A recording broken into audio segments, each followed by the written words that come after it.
Hey guys, it's me, Laila, your lifestyle and wedding fitness coach, and today I wanted to do a special episode talking to you guys about New Year's. Now, this is a raw episode, wanted to kind of just dive in because it is 2020, and I figured that it would be a perfect time and way for me to share with you guys exactly how I plan my new year. For those of you who do not know, I take New Year's really seriously since 2005. I had a really good friend talk to me minutes before 2005 hit, and she saw I was really heartbroken, and she told me, you need to take New Year's really seriously. It's a new beginning, it's a new year, it's a new you. And ever since then, I started seeing New Year's much more positively. And if you don't take New Year's seriously, you will fail. Simply because you didn't plan it well. And I have a couple of things that I wanted to share with you as to why you can fail in fulfilling your New Year's resolutions. All right, so let me go ahead and get started. I made a list here on my notes, and really, why do most New Year's resolutions don't work? And I really want to open this door for you to learn and listen to the things that I have learned that didn't work for a lot of people, it didn't work for me, and tell you why they can fail. And then also tell you how you can succeed. So here it is. Grab a pen and paper and write some notes down. All right, here we go. So one of the reasons that people fail in their New Year's resolutions is because they are simply, following someone else's resolutions, thinking that it should be theirs as well. For example, like someone wants to lose weight and they want to lose 25 pounds. And you say, oh, I want to lose 25 pounds because if she's doing it, so can I. But maybe you really don't want to or need to lose 25 pounds. Or maybe you don't want to run a half marathon. That is someone else's goal, not your goal. The same thing goes for, let's say, cooking. The same thing goes for traveling. Find what your goal is, not someone else's.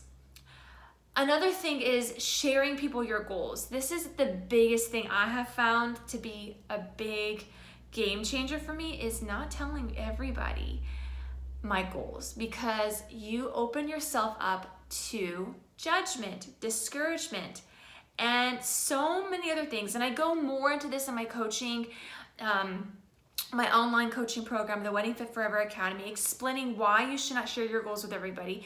But it simply is because of many couple things. And studies have shown that if you do share your goals, it actually makes you think you've fulfilled it by saying it. It's like, oh, I'm going to do this, and I am going to lose 25 pounds. Your body, your mind is already thinking, I lost 25 pounds. So you're not going to give your full effort because you said it. What if you did it and then you said it? So there is a factor, there's a part of the brain that actually boosts endorphins. And when you say it, it gives you this excitement, and it doesn't give you the full fulfillment of wanting to go through it all the way. So sharing people your goals and who you share them with is a huge factor in making your goals a success. The next thing is being too extreme to change. This is number 3. Being too extreme for change. Basically, that means you're setting yourself up for failure. If your goal is so extreme and you don't have a strategy, you don't have the tools set up, and you say you want to fulfill this goal, you're going to fail. Why do you think the gyms get packed in the beginning of the year and they slowly die down by February? It's because their goals were too extreme. And it's really scary because a lot of my brides and grooms and males and females, they really freak out thinking that this assignment or this goal that they have to do is really simple, and they think they have to lose a lot more. But when you really don't have to lose or do a lot in your lifestyle, it's just simple changes.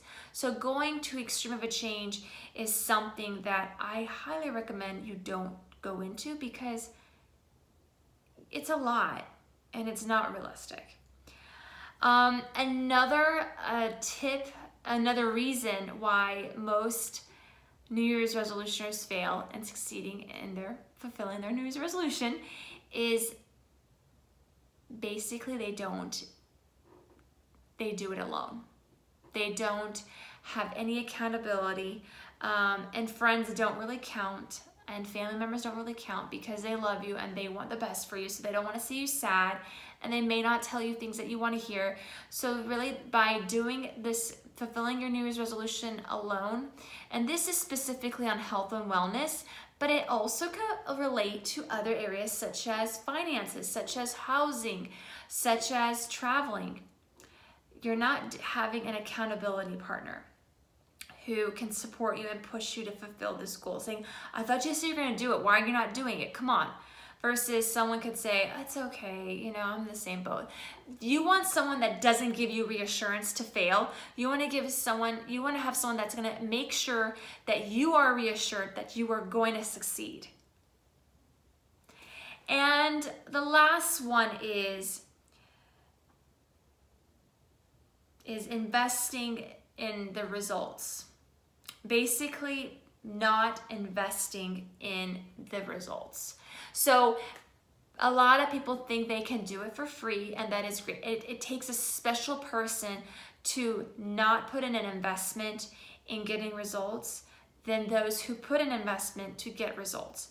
So this is not for everybody, but sometimes people fail because they don't want to spend money, yet they should have spent that extra $5 or that extra $500 to make it worth absolutely every penny, that you don't go back to the way you were, such as hiring a coach, such as buying this app that would really help you balance your finances, or hiring a coach that can really help you lose those 25 pounds, that can really make a lifestyle impact, that if you spend that much money, you actually save that money for years to come. So some people really don't think about investing in their goals. They think they have to do it alone. So that's another way on how you could fail in fulfilling your New Year's resolutions, is failing to invest when you need to invest, but you just don't want to. So what do you do to succeed?